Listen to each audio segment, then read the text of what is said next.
그러니까 사실 이건 정석입니다. 이 띵콩 문자를 예로 들어가지고 이것 때문에 이제 각각 뒤집혀졌죠. 도대체 이게 한자가 도대체 어디서 나온 건가, 이 설이. 그래서 여기서 그런 와중에서 한자 문명이라는 것들이 중국의 헤게모니를 잡은 거죠. 어떻게 보면은 한자라는 이 문자 체계를 가지고 여기에서 엎치락뒤치락 하다가 중국인들이 중원에 살던 사람들이 그걸 그 헤게모니, 문자의 헤게모니를 잡아버린 겁니다. 그래서 한자 문명권이라고 해서 꼭 중국을 의식할 필요는 제가 생각할 때는 우리가 없을 것 같아요. 그래서 어쨌든 우리는 이 긴 문명, 이 한자 문명권에 이렇게 휩싸여 있는 거지. 일본, 여기 베트남까지 이렇게.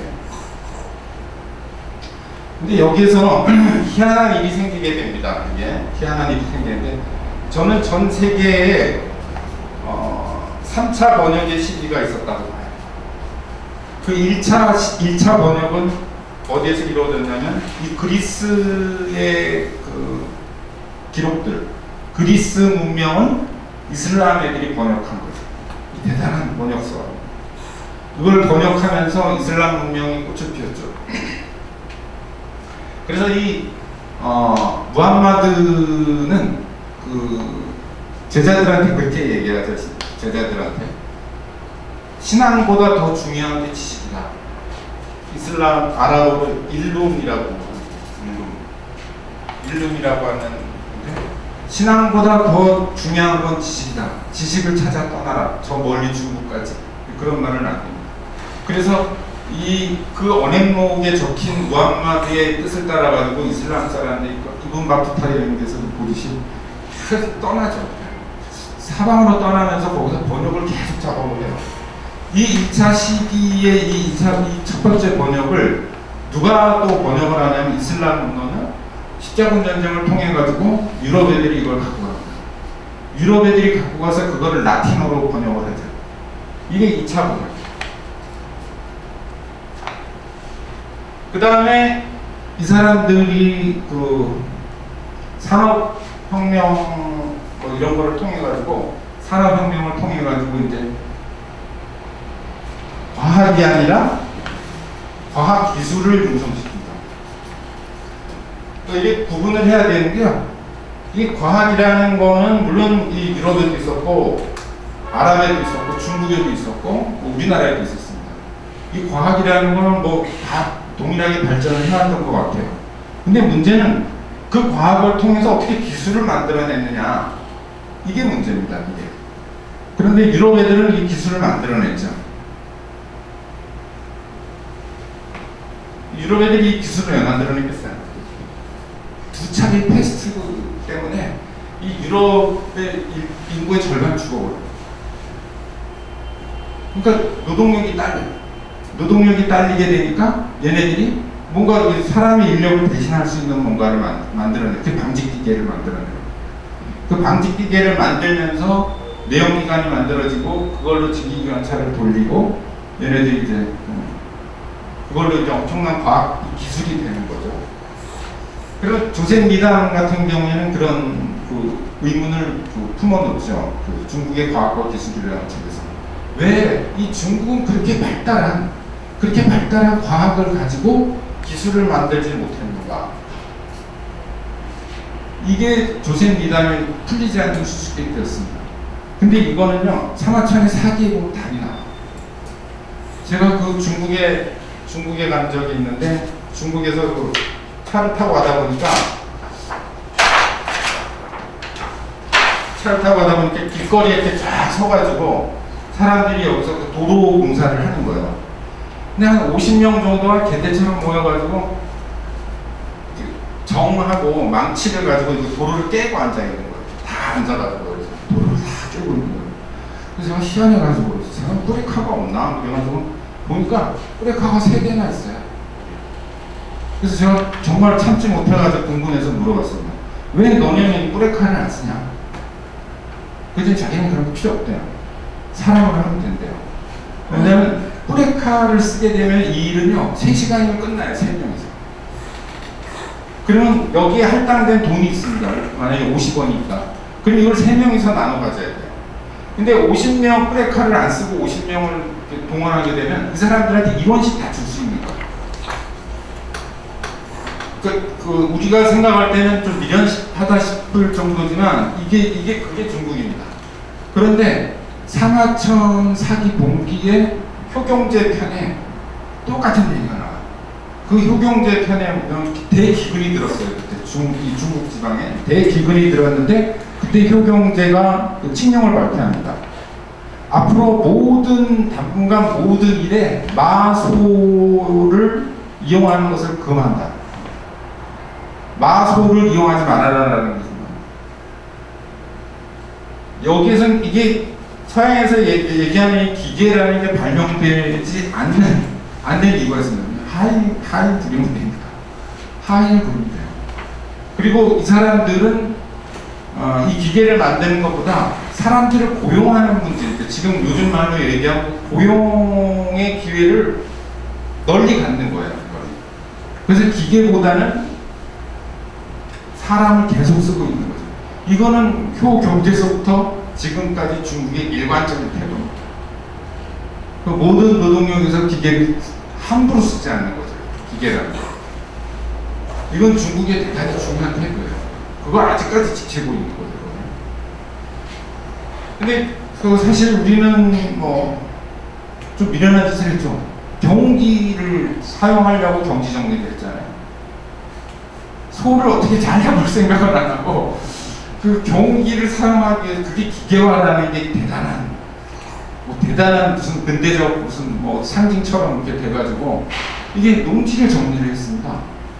그래가지고 어떤 집에 노는 이렇게 해서 굉장히 높아지고 그 레벨을 맞추려고 되게 높아져서 빼기만 힘들게 만들어 놓은 거죠. 약간 좀 이렇게 차이가 좀 있죠. 중국 사람들이 간단하면서 아주 재밌게 이거를 하고 있는데, 자, 그러면 여기서 이제 또 그 3차 번역의 시대가 오는데, 그래서 서유럽 애들이 산업혁명을 통해 가지고 자본주의를 발달시켜서, 자본주의를 발달시킨 게 아니라 이제 뭐죠?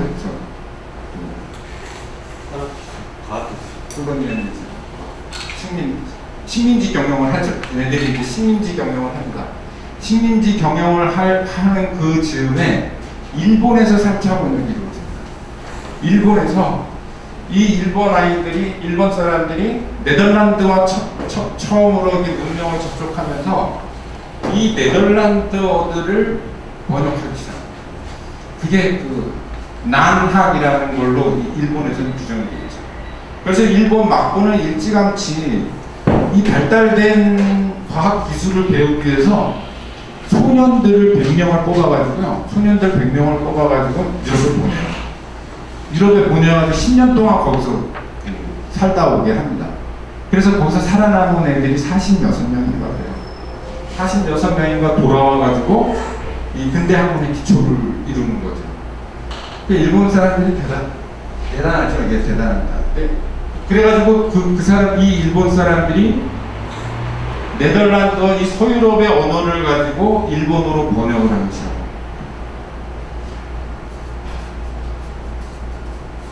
이 자유라는 말이 일본 번역어죠. 일본 번역어입니다. 공간. 이게 일본 번역어죠. 많죠. 그리고 사회. 이것도 일본 번역어.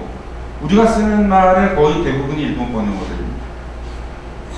그런데 과연 이 자유라는 말이 뭐냐면 이게 프리덤이나 아니면 리버티 이런 식으로 될 거 아니겠습니까? 이걸 번역을 한 건데 프리덤하고 리버티는 차이가 있죠. 이건 권리의 이가 있고 프리덤이라는 거는 영어 어탕 텅 비어있다라는 뜻입니다.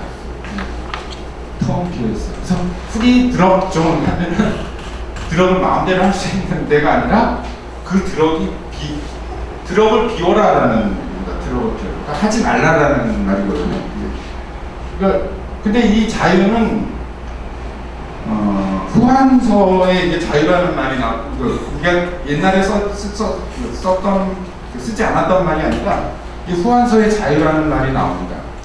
왕망이라는 사람이 신나라를 세웠을 때 거기서 반란이 일어나요. 정리해란이라는 게 일어나요. 눈썹을 붉게 물들인 우리들이 반란을 일으켜가지고 천자를 옹립하고 자기 마음대로 옹립하고 자기 멋대로 했다. 백사자유. 백사자유를 만 가지를 자기 멋대로 했다라는 뜻입니다. 그러니까 이거는 뭐예요? 프리덤하고 안 맞아요. 이건 제 멋대로 하는 겁니다. 이 자유라는 건 진짜 제 멋대로. 그 내 자유지. 우리가 이렇게 얘기할 때 그 자유가 이 자유인 거죠. 프리덤은 그런 게 아니에요. 비어 있는 겁니다. 텅 비어 있는 거예요. 그리고 그 리버티는 그 텅 비어 있을 권리를 얘기하는 거고 안 맞습니다. 그러니까 프리덤이라는 말을 자유라고 번역하면은 우리가 자유라고 생각하면은 소통이 잘 안 되는 거죠. 소사이어티라는 말도 그렇죠. 소사이어티라는 말도 이게 그 사회라고 번역이 되는데 처음에는 일본에서 교제라고 번역이 됐어요. 교제. 그러다가 뭐 사회라고 번역하다가 사귐이라고 번역하다가 이렇게 막 이런 게 남마다 그다음에 사회라는 말로 이렇게 뒤착이 된 거예요. 근데 재밌는 거는 이 모든 그 사회라든가 자유라든가 공간이라든가 이런 것들은 그 당시 일본 사회, 메이지 이전이죠. 메이지 이전 사회, 에도 막부 시대의 그 말이 완벽하게 들어맞는 말입니다. 자기네 사회를 바탕으로 해가지고 외국의 말들을 자기 사회에 맞게 번역을 해요. 그러니까 외국의 말 뜻 그대로 자기네 쓰는 게 아니라 그 말을 자기네 사회에 맞게 이거를 뜻을 만들어가지고 쓰는 겁니다.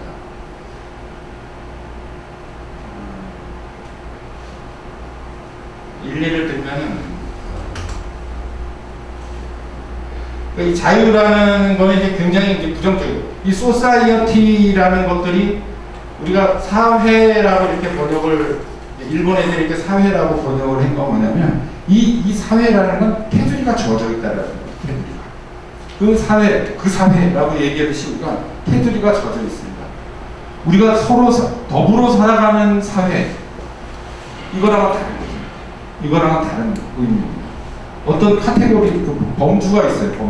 범주가 있는 건데 이게 뭐냐면 그 당시 일본 사람들은 번으로 이렇게 나눠져 있잖아요. 사스마 번, 무슨 번 이렇게 해서 번으로 이렇게 나눠져 가지고 다이묘들이 이거를 다스렸다. 그러다가 이 번을 벗어나는 평민들이 있다 그러면 바로 죽이는 거예요. 함부로 허락을 받지 않고 이걸 벗어나. 그래서 이 테두리가 있다라는 거예요. 그래서 이 사람들이 소사이어티를 그냥 번에서 이루어지는 어떤 활동, 이 교제 이런 걸로 생각을 했던 겁니다. 그런데 이게 그래가지고 일본 애들이 이 번역을 엄청나게 했죠. 그래서 이 말이 일제강점기를 통해 가지고 사실 그 일제강점기 때문만 아닌데 중국에도 퍼졌으니까요. 그 아시아의 근대는 일본이 주도했으니까 그 주도를 바탕으로 해가지고 이 번역어들이 한반도 중국 대륙까지 나옵니다. 그래가지고 결국 우리말은 어떻게 됐냐면요. 한국어의 상황은 어떻게 되어 있냐면 지금 우리가 쓰는 말은 한 40%가 일본 번역어, 40%가 한자어, 나머지 15% 20%가 우리말인데 15%도 안 돼. 그걸 다 조사, 언론이가 하는 조사되고 뭐 하면 우리말은 이게 안 되죠. 그래서 사실 톡 까놓고 얘기해서 한국에서는 인문학이라는 게 존재할 수가 없어요. 우리의 이 말의 뜻이 텅 비어, 한국어가 텅 비어 있기 때문에 이게 사실 인문학이라는 인문학, 이 휴메니즘이라는 거죠. 이 휴메니즘이라는 말을 일본 애들이 번역한 겁니다. 근데 이게 이렇게 휴메니즘 이렇게 보니까 얘네들 일본 애들이 그렇게 생각합니다. 휴메니즘 이걸 어떻게 번역할까? 그러다 보니까 문심조정이라는 그 중국 책이 있죠. 그 문장 쓰는 거기에 첫 문장이 그런 게 나옵니다. 하늘의 무늬는 천문이요, 땅의 무늬는 지문이고 사람의 문의는 인문이다. 그래서 여기서 인문에서 이 휴머니즘을 번역합니다. 그래서 지금 여기 문자 이렇게 돼 있잖아요. 우리가 그럴 문자라고 이렇게 알고 있는데 이 그럴 문자가 아니에요. 이거는 각골문에 이렇게 나옵니다.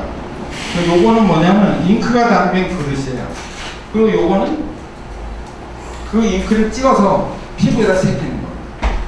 그러니까 이거를 우리말로 정확히 번역하면은 문이 문자라고 해야 됩니다. 문이 문자. 문이 문자라고 해야 돼요. 그러니까 지금 한문의 훈도 엉망진창인 거죠. 사실. 그래서 제가 이제 러시아에 가서 러시아 학생들한테 니네들이 한국어를 배우는 이런 엉망진창이니까 너네들이 한국어를 배우는 거는 동아시아 역사 전체에 접근하는 길이다. 왜냐면 여기 반이 한자어고 반이 일본 번역어라서 여기에는 서양을 어떻게 받아들였는가 하는 그 태도도 있기 때문에 역사적으로 그거를 다 따져보면은 거의 한국어를 통해서 동아시아 역사 전체에 접근할 수 있다는 그렇게 좋아하더라고요. 그러니까 한국어는 지금 이런 상황입니다. 그리고 거기에서 우리의 의미라고 하는 것들은 텅 비어요.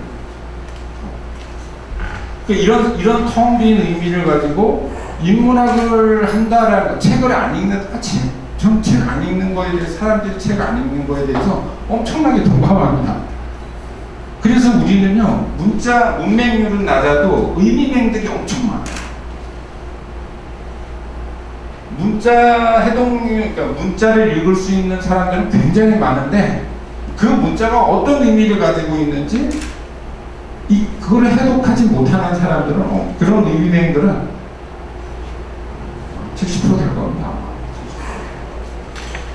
그러니까 그런 상황에서 여기서 인문학, 우리한테 인문학이라는 건 무엇인가? 이거 다시 한번 점검을 해봐야 돼요.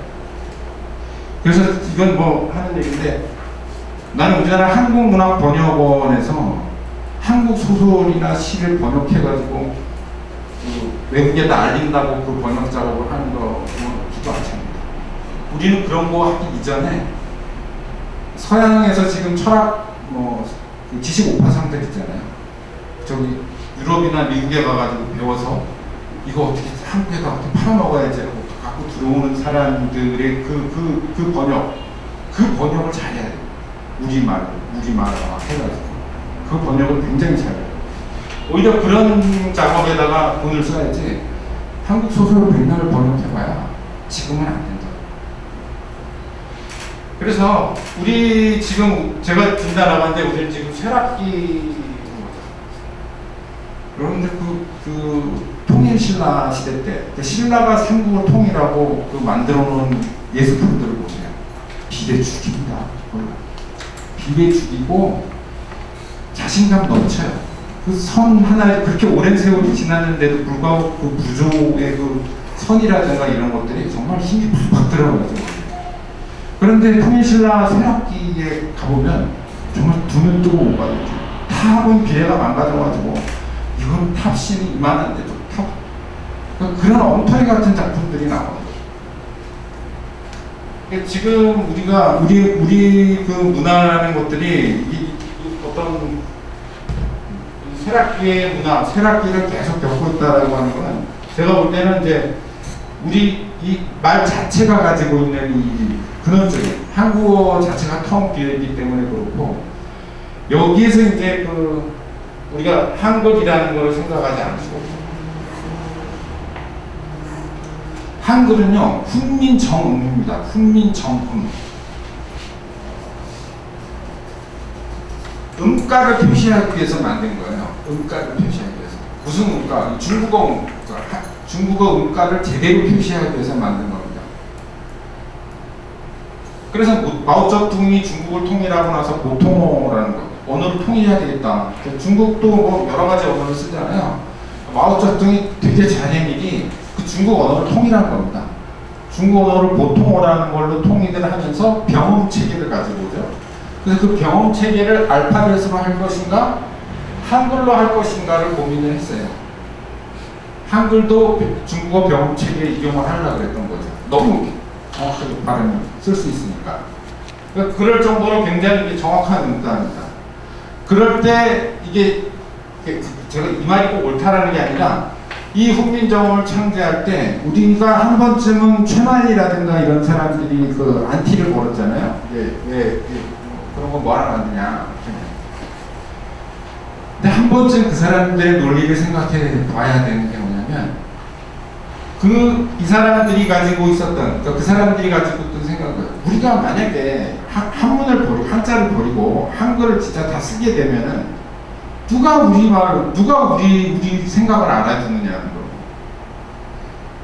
그 당시 중국어는 세계어거든요, 세계. 그런데 한글을 쓰게 되면은 우리는 그냥 조선에서 여기서 우리들끼리 웅알웅알 대다가 끝난다. 왜 이미 세계어를 가지고 있는데 이거를 버리려고 그러느냐라는 거예요. 저는 일견 타당하다고 봐요. 이때 추사가 저 제주도 저 밑에서 뭐 하나 이렇게 글씨를 딱 쓰면은 그게 바로 그 청나라 온방강에게 바로 전달돼요. 그래서 온방강이 거기에서 와 추사의 글씨가 뭐 좋다니 어쩌다니 막 비평을 해가지고 중국 지식인들에게 알려지고 그 당시 한반도에 있던 지식인들은 그 허난설원의 시가 있습니다. 허난설원의 시가요 원고로 남아있지 않았어요. 그런데 주지번이라고 그 당시에 중국의 아주 말하자면 뛰어난 문학평론가죠. 그 뛰어난 문학평론가가 사신으로 옵니다. 사신으로 그 조선에 와가지고 허균이 당시 굉장히 그 외교불학부를 좌지우지했던 집안이니까 그 사람한테 가가지고 강릉에 놀러 가지. 강릉에 놀러 가가지고 거기서 주지번이 그러죠. 야 조선에 뭐 쓸만한 시는 없냐? 그러니까 허균이 팔은 안으로 굽는다고 우리 누나 시를 죽인다 이렇게 된 거죠. 그러니까 그거 한번 보자. 그랬더니 허균이 거기에서 이제 누나의 시를 잘잘잘잘 읊은 거예요. 외운 거를 다 읊은. 그거를 주지번이 적어서 그 시대의 그 암기라는 거는요 우리가 지금 생각하는 암기라고 생각하면 오히려 글자로 적는 것보다 더 정확한 게 그 당시 암기였습니다. 곁다리를 조금 빠지면 이 얘기를 하면서 곁다리를 조금 빠지면 그 활자를